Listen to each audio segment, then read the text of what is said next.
At first, there were no human rights. If you were in with the right crowd, you were safe. If you weren't, well, you weren't. But then a guy named Cyrus the Great decided to change all that. After he did something completely revolutionary. He announced that all slaves were free to go. He also said people had the freedom to choose their religion, no matter what crowd they were a part of. They documented his words on a clay tablet known as the Cyrus Cylinder.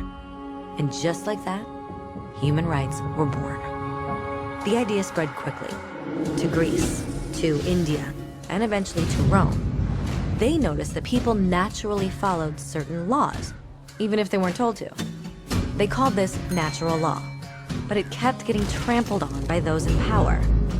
Not until 1,000 years later in England did they finally get a king to agree that no one can overrule the rights of the people, not even a king. People's rights were finally recognized, and they were now safe from those in power. Kind of. It still took a bunch of British rebels declaring their independence before the king got the point that all men are created equal. Which isn't to say he liked the idea, but he couldn't stop them, and America was born. The French immediately followed with their own revolution for their own rights.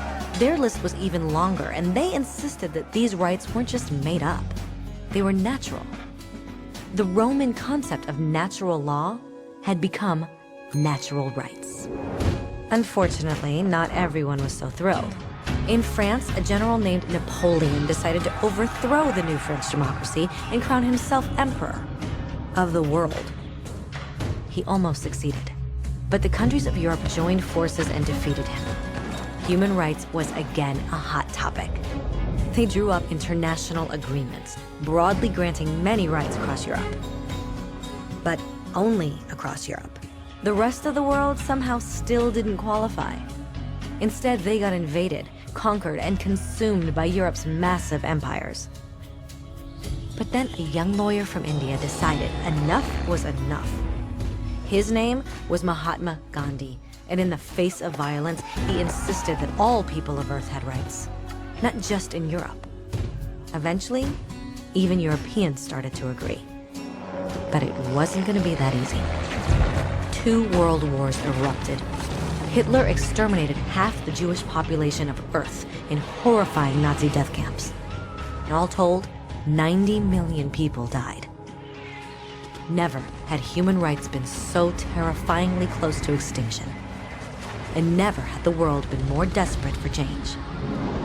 So the countries of Earth banded together and formed the United Nations. Their basic purpose was to reaffirm faith in fundamental human rights, in the dignity and worth of the human person. What were human rights? Were they the proclamations of Cyrus, the natural laws of Rome, the declarations of France? Everyone seemed to have a slightly different idea of what human rights should be. But under the supervision of Eleanor Roosevelt, they finally agreed on a set of rights that applied to absolutely everyone. The Universal Declaration of Human Rights. The French concept of natural rights had finally become human rights.